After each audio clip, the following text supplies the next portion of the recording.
सभी को जय श्री राम। मैं ऋषिका आज आप लोग कहानी लेकर आई हूँ। कहानी का नाम है ढाबे वाली आंटी। जी वो खाना मिलेगा क्या? प्रमोद ने सकुचाते हुए उनसे पूछा। नए आए हो ना? ढाबे में खाना नहीं मिलेगा तो और क्या मिलेगा? उनकी अनुभवी आंखों ने उसकी सकुचाहट को पढ़ लिया। क्या लगाऊं? उन्होंने पूछा। जी हाँ, बस ये लोग जो खा रहे हैं। मतलब दाल रोटी कितने की होगी ये? एक दो लोग और थे जो वहाँ खाना खा रहे थे। उनकी थाली में दाल रोटी सब्जी चावल देख के प्रमोद ने वही खाने को उनसे कह दिया। 20 रुपए की थाली है। 4 रोटी दाल सब्जी और चावल। आराम से बैठो बेटा, लगाती हूँ, उन्होंने बड़ी ममता से कहा और रसोई में चली गई।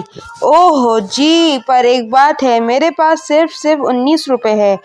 प्रमोद बड़ी शर्मिंदगी से बोल पाया। कोई नहीं, बात में दे देना। अब खाना खाने तो रोज ही आओगे नया? उन्होंने जाते जाते मुड़ के मुस्कुराते हुए वात्सल्य प्रेम में डूबी आवाज में मुझसे कहा। जी जी ठीक है, वह चैन की सांस लेते हुए बोला। उसके बाद खाना खाया और पैसे देकर वह अपने कमरे पे आ गया।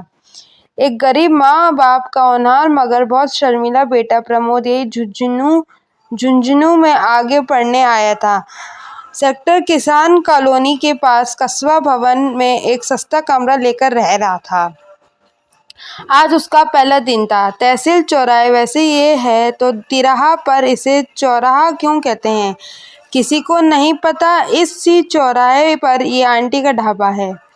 ढाबा क्या, सड़क किनारे बने एक छोटे से मकान के निचले हिस्से में एक महिला जिन्हें सब आंटी कहते हैं।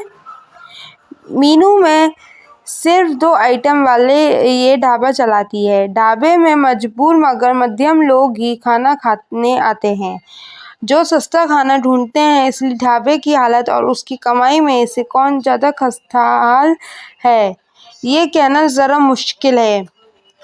अगले दिन प्रमोद फिर जाता है ढाबे में। आंटी उसे देखकर मुस्कुराती है। वह भी हल्का मुस्कुराता है। शायद कल के बाद से थोड़ा सा आत्मविश्वास आया है। उसने कहा, आंटी लगा दीजिए, पर आपसे एक विनती है, आप थाली से 1 रोटी कम कर दीजिए, क्योंकि मेरे पास 19 रुपए से ज़्यादा खाने पे खर्च करने को नहीं है। उसने सोचा खाने से पहले ही साफ साफ बता दिया जाए। हालांकि बजट 20 रुपए का था, पर 1 रुपया रोज बचा के जब छुट्टियों में घर जाऊंगा तो अपनी माँ के लिए कुछ उपहार ले जाऊंगा। ये सोच के प्रमोद ने यह नीति बनाई थी। ठीक है, बैठ जाओ, अभी लगाती हूँ, कहकर वो रसोई में चली गई। एक तरफ की दीवार से लगी मेज कुर्सियाँ पड़ी थी और दूसरी और एक दीवार पे ज़मीन से करीबन 2.5 फुट ऊंचा एक प्लेटफॉर्म बना था जिसपे चूल्हा बर्तन इत्यादि रखे थे। बस वही रसोई थी। आंटी का कद बहुत छोटा है, जिसकी वजह से रसोई का प्लेटफॉर्म उनसे थोड़ी ज़्यादा ऊंचाई पे पड़ता है और उन्हें खाना बनाने के काम में काफ़ी कठिनाई आ रही है। थोड़ी देर बाद वो खाने की थाली ले आई। अरे आप तो इसमें 4 रोटी ले आई। मैंने आपसे कहा मैं आगे कुछ कहता कि वो बोल पड़ी। देखो बेटा, मैं एक बूढ़ी अकेली औरत बस इसलिए ढाबा चलाती हूँ कि तुम लोगों के साथ मेरी भी 2 रोटी का इंतज़ाम हो जाए। अब 1 रुपए के लिए क्या तेरा पेट काटूंगी, कहकर उसके सर पे हाथ फेरकर वो चली गई। ऐसे ही रोज ये कर्म चलता रहा। प्रतिदिन वह आंटी को ऊंचे प्लेटफॉर्म पे बड़ी मुश्किल से काम करते देखता। घुटनों में तकलीफ के कारण बैठ के कोई काम उनसे हो नहीं पाता था।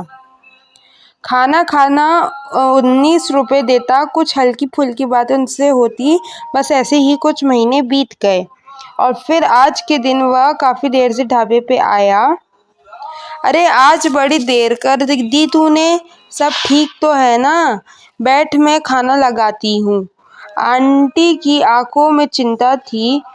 प्रमोद ने कहा, सब ठीक है और हाँ, खाना तो खाऊंगा ही, पर पहले आप रसोई में जाओ मेरे साथ। उनका हाथ पकड़ के वह रसोई वाले हिस्से में उन्हें ले आया और उन्हें रसोई के प्लेटफॉर्म की ओर खड़ा किया और फिर उनके पैरों के नीचे पूजा पाठ वाली दुकान से खरीदी लकड़ी की एक मजबूत चौकी रखने लगा तो वो आश्चर्य से भर गई।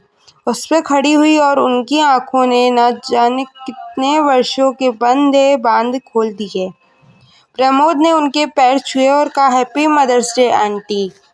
आंटी ने प्रमोद को गले लगा लिया और रोते हुए बोली, ऐसा बेटा भगवान सभी को दे। दोस्तों, हमें भी जहाँ तक संभव हो ऐसे लोगों की मदद ज़रूर करनी चाहिए जिससे समाज में प्रेरणा मिले और समाज आगे की ओर अग्रसर रहे।